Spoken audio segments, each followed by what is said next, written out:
Something I definitely encourage you to do and to have everybody in your office do is to do the work on the Up to Parents website. You don't need to run all the way through it, but get started on it. Sign on as a hypothetical parent going through divorce, and you'll see how interactive it is. You'll see how engaging it is and how personalized it is.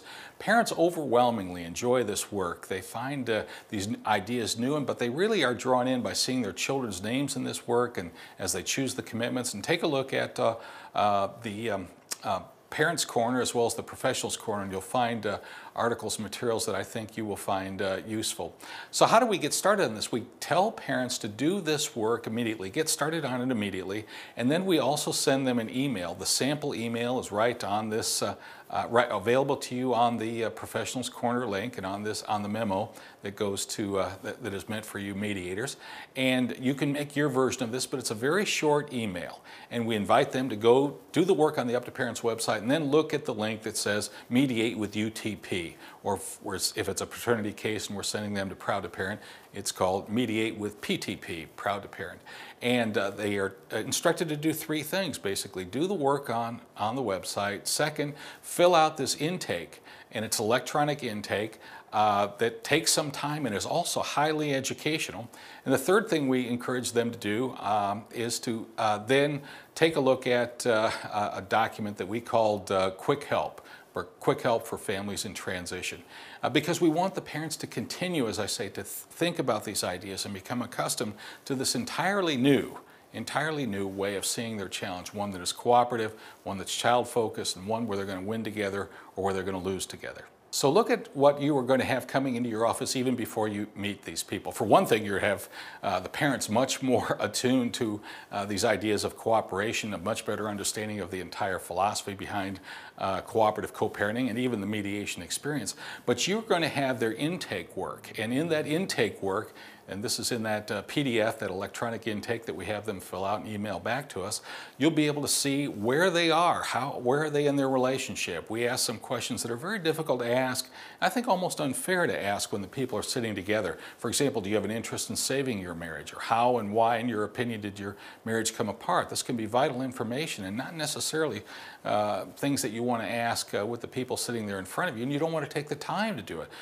You know, there are a lot of styles of mediation. We happen to practice in a jurisdiction that does not tend to use many multiple sessions. If we're lucky if we can have one or two or at the most three sessions with a set of parents. So we get them thinking about this work, these ideas beforehand, but we can look this over in their intake work, and in the intakes on about page 3, I think it is, we ask them what username and what password did you use when you signed on to the website. And we take those and then we sign on. There's a link that's called Returning Visitors, and log in. So we log in with their username and password, and then we can see their work. We can look at what they wrote in the 4 written exercises. We print that out, and we have that in front of us, and we have a very good gauge of where they are. Not only have they learned from this work, but now we have a sense of where they are. One of the most important of the 4 exercises is exercise C, where we ask the parents to make a list of 10 compliments and good memories about their children's other parent. That will be their new library of things, the new way that they'll be talking about each other. And it tells you a lot if parents are saying, I refuse to write any, or I refuse to remember anything good. And you may want to think about encouraging them to do that, because that really is a transformative moment. As you print this out, one other thing, by the way, that you can do is use the merge function on the conclusion page that you'll be taken to when you log back on with either one. There's a link to merge the commitments, and you'll be able to merge them for the parents. They could do that themselves, but most don't. But you can click on that. If you have the username and password for both parents, you can very easily see how you can do this. And this then produces, by the website automatically, a set of agreed commitments. These are the commitments to the children that both parents said, yes, we will make these to the children, because 1, we see this as important to them, and 2, we promise to do this for them. I want to emphasize that it is absolutely not our purpose to change your mediation style. There are many mediation styles. They all have their place. We all have to find our voice in any event and the approach that we like. Some mediation styles are much more legalistic and issue focused, and some are more relationship focused. It doesn't matter.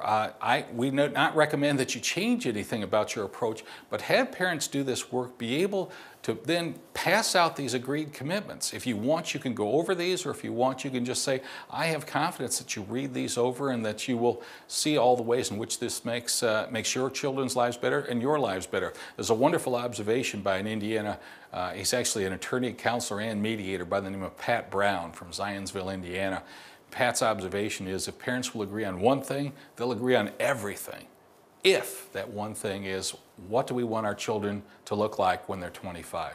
This website work goes a long way to restoring parents to their natural, heroic state as people who would make tremendous sacrifices for their children. The problem is in bad divorces, children's needs, I think, become invisible, and the parents are so caught in their own hurt, and they can get so caught in the forensics and their rights and their so forth that they actually begin not to notice that their children have these huge needs that if they rallied around, if they actually saw them and rallied around meeting those needs, the parents would find their best way out as well.